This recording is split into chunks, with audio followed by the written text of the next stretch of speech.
A quick word before we get into this week's episode. I was talking to a head of school recently who said, Peter, we've got a strong strategic plan, but every time we try to act on it, things stall. If that sounds familiar, you're not alone. Big goals are easy to write down, but they often get bogged down in the daily, making it hard to stay strategic. That's why I built the school operating system. It's a framework that helps you align your team and focus your priorities so you can actually execute the plan. We work alongside you to extrapolate a one-year plan from your existing strategic plan, break it into 90-day sprints, and design a much more effective meeting rhythm that moves your team closer to your strategic vision every single day. And that's just the start. We support much more to help you build the operational infrastructure your plan needs to succeed. If you're serious about making traction this year, let's talk. Visit moonshotos.com/SOS. That's MOONSHOTOS.com/SOS to learn more and set up a time to chat about the school operating system. Hi there, my friend. I'm Peter Barron. Welcome to today's episode of the Independent School Moonshot Podcast. I am joined by two fabulous guests, two former heads of school, Tom Sheppard, who's the founder of 20 More Students, and Doreen Kelly, who's the founder of the Creds Group. They're both here to talk about kind of enrollment strategy, strategic enrollment management. I'm really excited to dive into this topic, as you probably have listened to multiple episodes of the show over the past year and a half or so. I love talking about enrollment. It's one of the things that kind of energizes me the most. So I'm pretty fired up for today, and we're going to get into it in just a little bit. Before we do that, Tom Sheppard, Doreen Kelly, welcome to the podcast. Thanks. Great to be here. Fantastic. Look, we're going to dive into all this, but I want to make sure we give a chance for you to introduce yourselves, tell us a little bit about your organizations. Doreen, would you like to go first? Absolutely. Peter, so great to be here with you both. I spent 35 years in independent school education in both boarding and day schools. Currently, I'm the founder of the Creds Group, which is an executive and leadership coaching firm that's based on principles of good practice and board certified coaching to help support and challenge leaders today to be better equipped to face this complex world that we're in. Yeah, and maybe not unlike Doreen, 34 years of teaching, enrollment management, being head of school, all great experiences, and set me up to found 20 More Students, where we partner with remarkable schools to build first-in-class enrollment solutions as they prepare for a brighter future. Fantastic. And so I think that's a perfect segue into talking about this question of enrollment strategy, strategic plans. And, when we did our pre-call, there's something that really stuck with me was we talked about how, there are pillars to every school strategic plan, right? And, usually there's like 4 or 5 that you see that are pretty common across most strategic plans, one of them being financial sustainability. Not surprisingly, right? I know every head that I talk to, the number one thing on their mind is revenue. Like I can't overemphasize that. But in your experience, you're finding that maybe there isn't as tight a connection to enrollment strategy. And it just makes me wonder, like, why does that gap exist? I'm curious. Yeah, it's a great question, Peter, and one certainly worth wrestling with. I think there's several layers to it. Starts with, first of all, how do we define enrollment strategy? In other words, are we saying to an enrollment office, here's the goal, go develop your strategies to fulfill the goal? If we are, then we're really using, I'd say, antiquated decision-making processes that were probably work for schools in a different era. But today, that enrollment strategy has to be based on a very different mindset. And that is, while we may be a nonprofit, we are a business. And so we have to apply sound business principles to our main revenue generating office. And that requires us to break down traditional decision-making structures, which don't employ the practices of strategic enrollment management. Yeah. Are you seeing the same thing, Doreen? Absolutely. And I would say the most important thing we can do is name the fact that a gap exists. So that's step one. Yeah. You have to mean that the gap exists. And I think the larger strategic or even generative question is to contemplate what I look for is, am I viewing dependent or independent models when the goal is to look for interdependence within these traditional silos? So it's very hard to set a strategic goal It's possible, but it's very hard to achieve a strategic goal if we don't have an interdependent model where collaboration and interdependence exists within these various departments. I have like 15 questions that just popped into my head, so I'm going to try my best to organize them and be as clear as I can with each question. I guess the first question that I want to put back to you is around independent schools as a business. Like look, I think a lot of people are talking about that more now.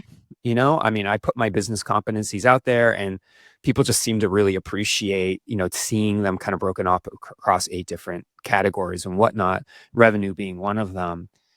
And, last I checked, like, I know we're nonprofit organizations, we have missions that we have to deliver on, but we literally have to make more than we spend. And like bottom line, we have to make more than we spend. And so I'm curious, from your perspectives as former heads, when was that switch for you? Like, was there a moment where you're like, okay, I have to treat this differently than maybe I anticipated before I went into the role? Yeah, I'll jump in there. I think for me, perhaps it was a little more baked in because most of my career before becoming head of school was in enrollment management. So I'm the one preaching to everybody who will listen how important this is. And fortunately, a lot of really, really smart heads like Doreen have come along and picked up on this, because you're right, the business principles have to matter first. Absolutely. I would concur with both of you on that. I think there's a definite point where you're switching between a transactional mindset that titles represent and a strategic mindset, again, that signals a greater interdependence and how we view evaluating data. Back in the day, we didn't think about that. They're just like roll up people and put those tushes in the seats. And that's how we viewed it, and not viewing it as a larger opportunity to enhance mission while also, right? It's a both and also navigating a business model. So I look at it as a both and to achieve the mission. Yeah, I love that perspective. And, I want to build off that question of being strategic. I know, Tom, you talked just a second ago about strategic enrollment management. And I find that like such an interesting concept. Usually you hear enrollment management, you don't necessarily hear strategic in front of it. So I'm curious, in your mind, are they the same thing? Or, to both of you, or do you view them as different than, say, an enrollment management plan? Well, it's interesting that you would say that, Peter. I don't often hear those words associated together, right? And you and I have both kind of grown up on the inside of this. Yeah. And remember when the Enrollment Management Association changed their name. We remember when the titles began to shift, Director of Admission to Director of Enrollment Management. And yet, what is also true is that the concept of strategic enrollment management has been around since the 80s in the higher ed. Schools were late to pick up on this. It's often trends and following schools years later. And yet, even when we started changing people's titles, we didn't change their job responsibilities. We didn't change the way we make decisions.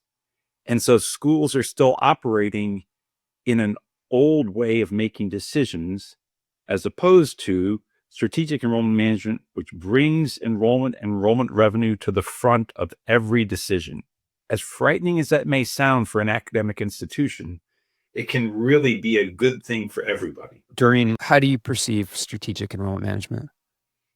I am energized by that change, and I agree with Tom. It took a while for the robustness of the work to catch up with the more contemporary language of the title. And that's not shocking. Change is hard to come by.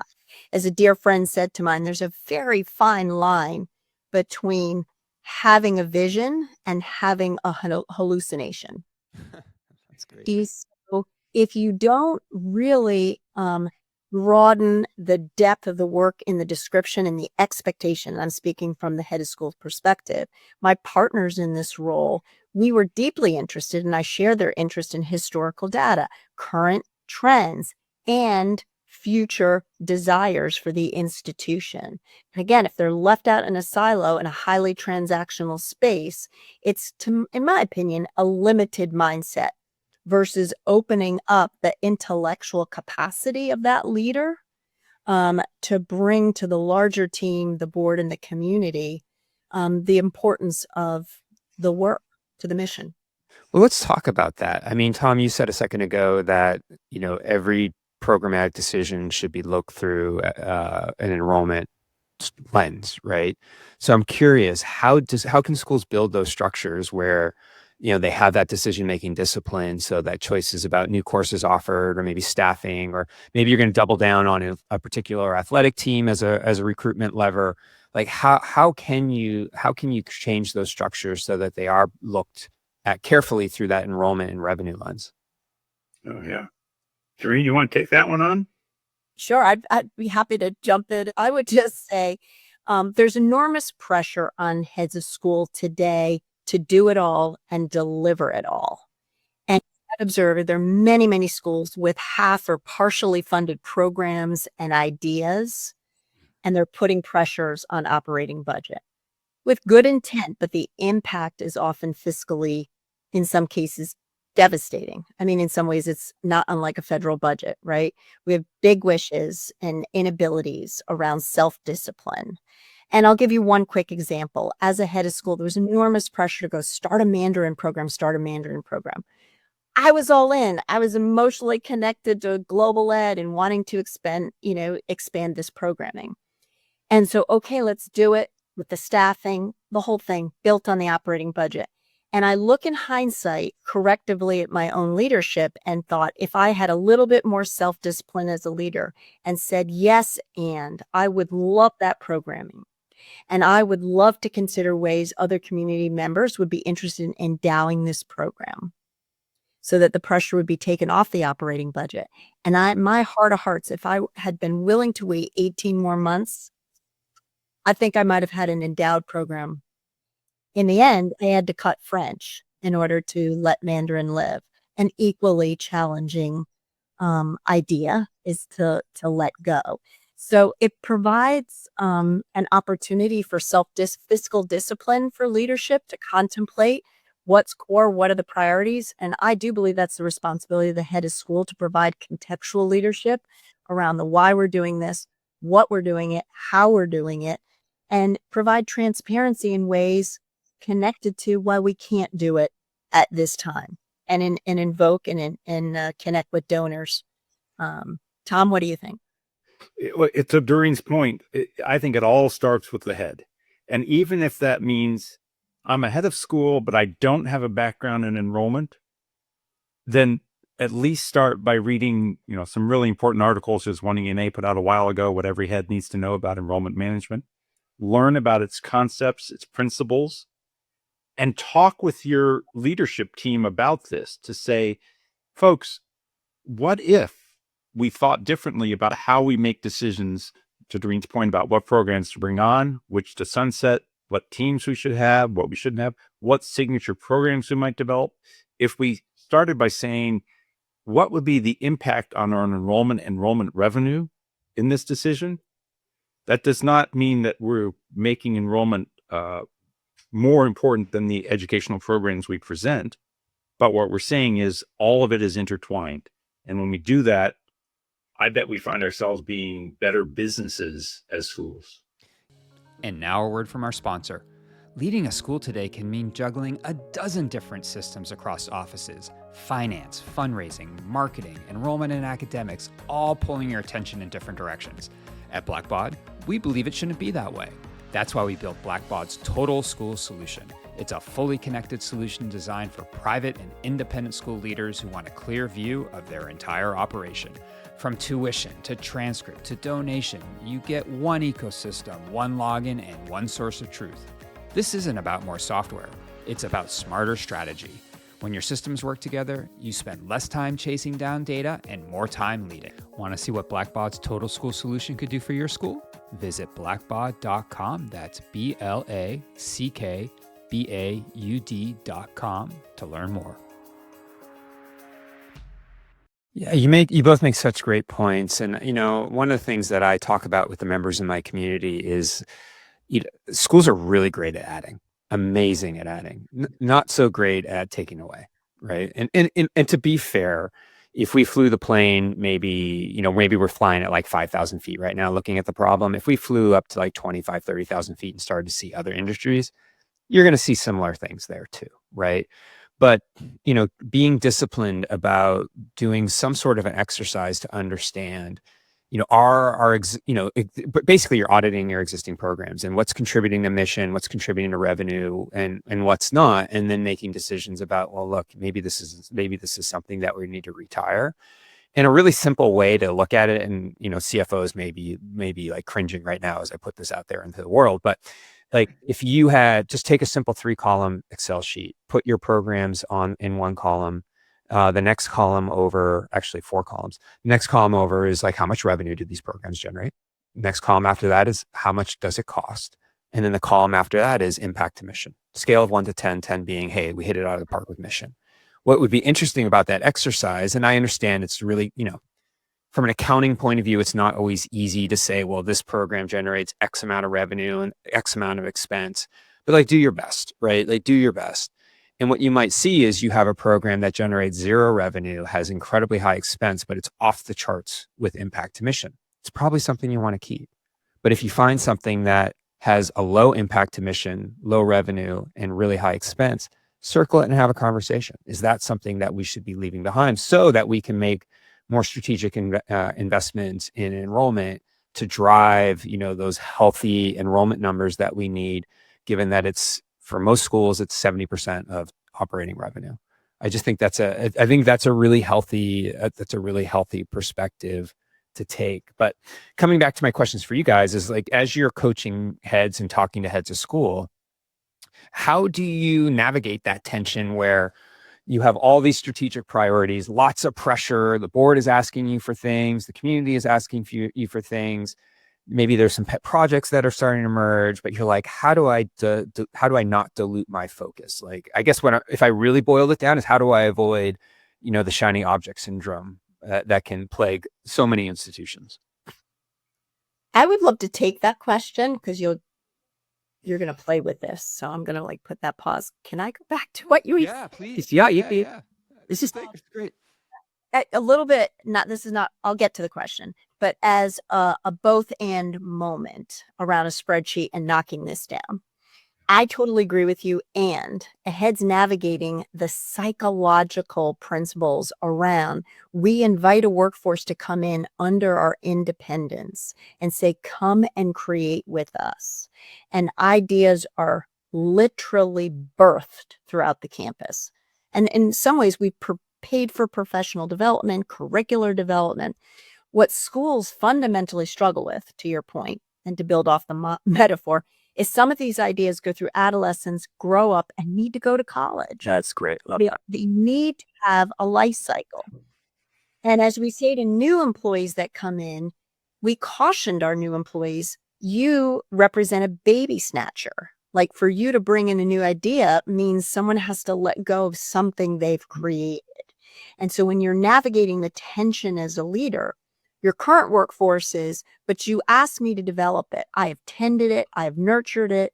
I've raised it up. It has meaning, psychological meaning. So I agree with you on the spreadsheet. There's part of my brain would be going, yes, let's analyze it. And also inviting, if you don't create a landscape, that ideas in our environment are not potentially designed to be here forever. You're going to get, it's harder for a head, particularly a new head, to go, where am I going to sunset these ideas? And what pain is going to incur? Yeah. Or more importantly, what grief are you now going to be navigating as part of the workforce? Yeah, that's a great framing. And I think what I always advocate with the spreadsheet exercise is like, have a conversation. Bingo. Right? Like, you're not going to look. You're not just going to look at the spreadsheet and start line item crossing through. No, that's not the goal. The goal is to be like, hey, we need to start having conversations about does this program have the opportunity to improve? Like, could we actually reconfigure it? Is it something that maybe, like you said, is just it's off to college, and maybe it's time for us to not run it anymore? But like, you've got to start from somewhere. And I think that discipline of looking at your programs and having those conversations is so critical to being an effective leader. I agree. And I think that's what I'm talking about in terms of your job as leadership, is to provide the contextual perspective and transparency around the process. And so when you get back to navigating the tension between the priorities, I like to say I'm always jazzed and curious about a fully funded idea. A fully funded idea is completely up my jam. So I will go chase a fully funded shiny object if it's mission critical. What you find in those brave questions is they're partially funded, or there's a high interest. And then when you do the homework and it doesn't have, the donor doesn't have the full capacity and passion. And so from my perspective is when it's fully funded, let's go. Let's do that. And what that's working with an additional team to create an environment where we can go fully funded. But we have a fiscal responsibility in the meantime, as you're working with a board, to have a mindset of our children's children, that we would not on our watch fiscally strap the organization so that the future could not bear future timely ideas that could directly impact kids of the next generation. So that's an ongoing conversation around fiscal responsibility and our roles. What I'm hearing is it's a mindset. It's a cultural shift.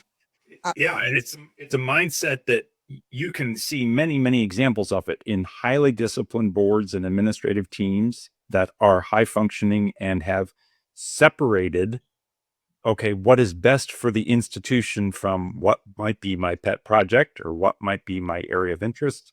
Or the hardest part, of course, sometimes we always have to acknowledge is the tension that exists sometimes when parents also serve as trustees, helping them create that healthy separation and educating all trustees about strategic enrollment management.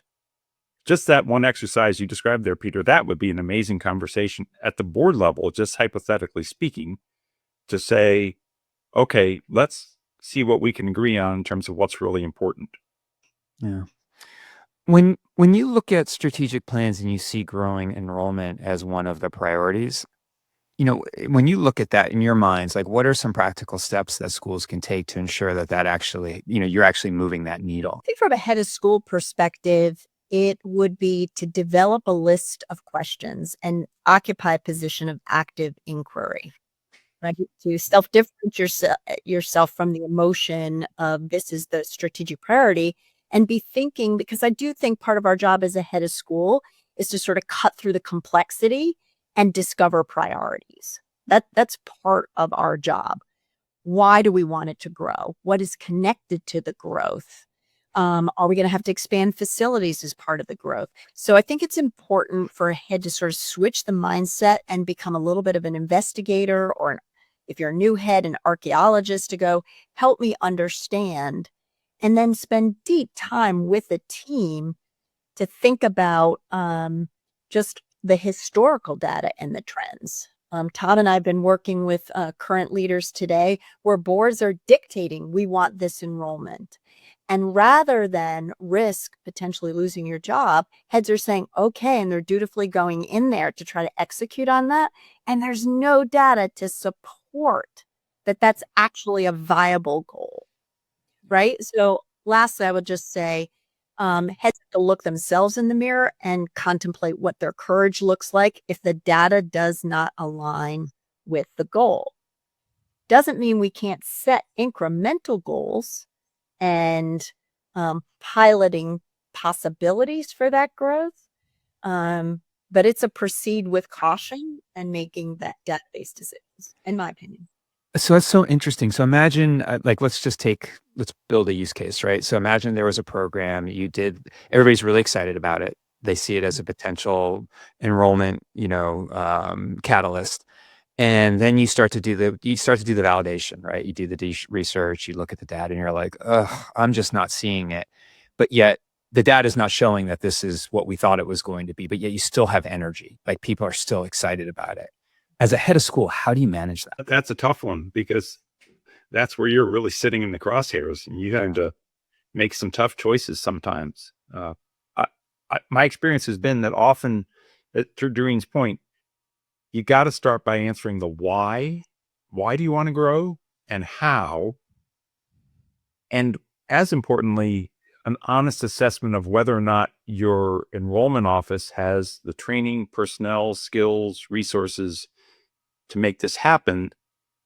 And even then, a recognition that what really drives enrollment, the public's perception and current families' perception of your programming and the degree to which it is excellent, market unique, and compelling. And if those stars don't all align, then there's a lot of work that has to be done before we write that strategic priority. Got it. Yeah. I would add to that too. And if heads had an opportunity, or their teams, to say, and boards, this is something we'd like to pilot and try. What I often see is the parameters aren't set before the strategy. So it's a series of if-thens. Okay. So if we decide we want to add program X, Y, and Z, in order to make the threshold from a program moving from a pilot to a fully embraced strategy that's including our operating budget or endowed dollars, however, it has to meet these thresholds: X participation, Y dollars. And so when you get to the other side of a 2 or 3 year trial, whatever the parameters are, and we say these thresholds have not been met and we've been transparent about them, it's much more palatable to say, we want to be a laboratory school in which ideas are going to be, and some are going to launch and some are going to go back in, the storage cabinet until there's another time where we might invest and see if it's and then we do the postmortem and say, okay. But I think oftentimes without the transparency, we swing into the idea, and then again, we have to deal with the grief that the idea didn't fly, rather than positioning the idea is truly a laboratory or something. And then if it flies and there's enrollment and it's robust and actually launches, rather than present it as a launch, I prefer ideas to be presented as pre-launch with criteria. If they're met, let's roll. If they're not, we can be proud that we're brave enough to try new ideas.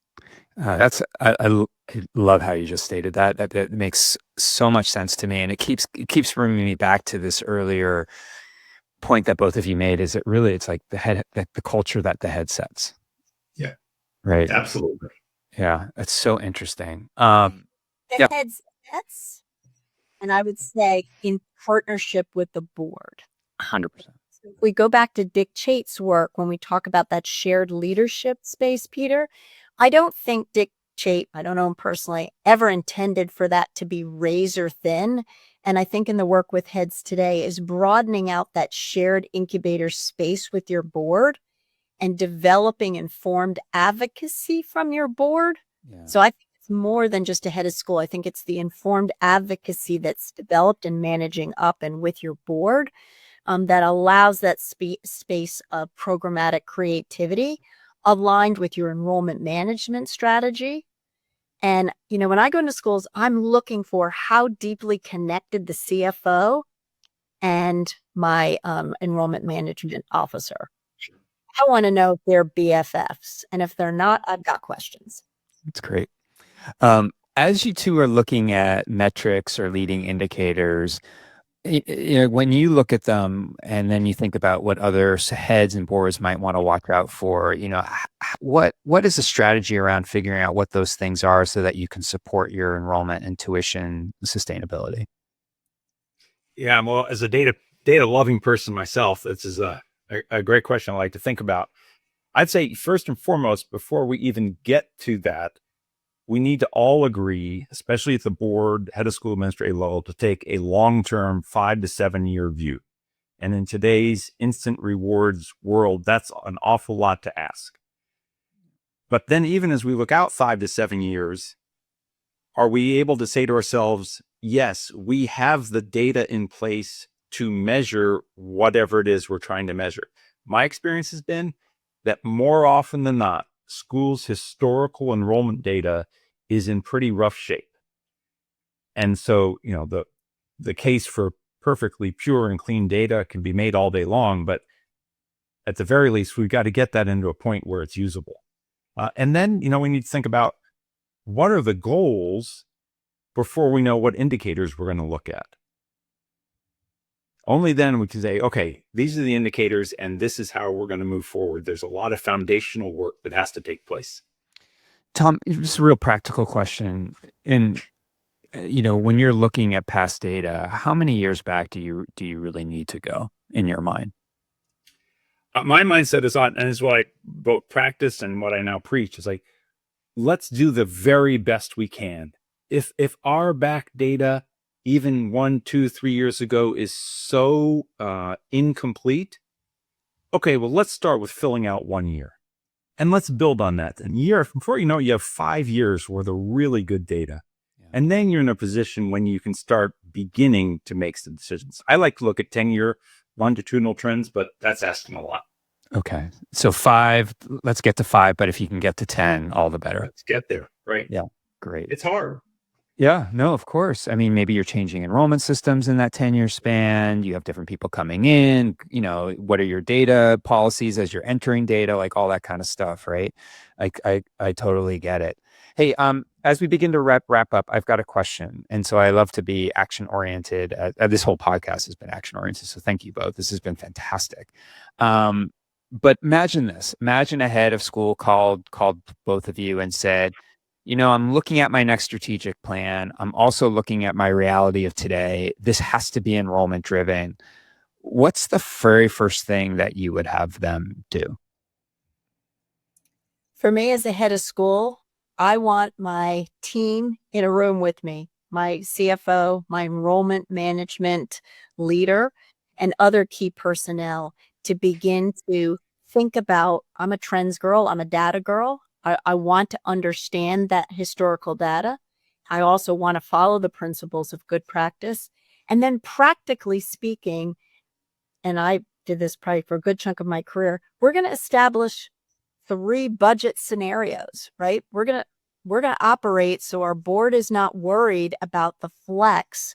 Yes, we have a goal here. This is what it would look like when we extend that goal. Here's what it's going to look like if we're below that goal. So we build in competency, even with the board, that if we're down, our best crystal ball did not produce this. Well, the budget scenario, we're capable and we know what the action steps it will bring if this were to happen. And it builds confidence within a board that the base thing is to make sure that we're making decisions based on the mission. We're being transparent. And I also finally think it's really important, we would do this with our team, is we take the show on the road and offer to our employees, here's the financial operations of the school. And we had these key team members and faculty. We're going to run it 3 different times that are convenient for you to come. Here are the pie charts, because guess what? We're all a part of this enrollment management team. And that includes the board. We're not just doing these financial presentations for the board. We're doing it for members of the community and even for parents in the evenings. To Doreen's point, the scenario planning is critical because it builds in the flexibility to say, hey, this is our intended path. We may have ups and downs along the way. Every year might not be perfect, but we got to stay committed to the goal, especially if we're now talking about developing a strategic plan with probably a very different kind of focus. And so to do that, you got to educate ahead of time, especially the board and the administration, to create that mindset, because you're going to be asking them to build and execute a plan that is perhaps different than what they've done in the past. But the more everybody is aligned, the better we're setting ourselves up for success when we do say, okay, let's build that enrollment-driven plan. Doreen Kelly, founder of the Creds Group, Tom Sheppard, founder of 20 More Students. Thank you both. I really appreciate this conversation. But before we leave, if somebody wanted to reach out and say, hey, I'd love to have a conversation, what's the best way for them to do that? Oh, you can check out my website at www.thecredsgroup.com, and all my contact information is there, and looking forward to serving leaders as they're navigating a complex world. Fantastic. How about you, Tom? Same here. Just 20morestudents.com. Always available. Looking forward to it. Doreen and I talk a lot together. We share ideas. So if anyone wants to jump on a call together, we'd be glad to do that too. And I imagine both of them can find you on, anybody can find you on LinkedIn too, right? Yeah. Fantastic. Tom, Doreen, thank you both. I really appreciate it. And I can't wait for folks to have a chance to listen to this pod because I just think it was so fascinating. Thanks, Peter.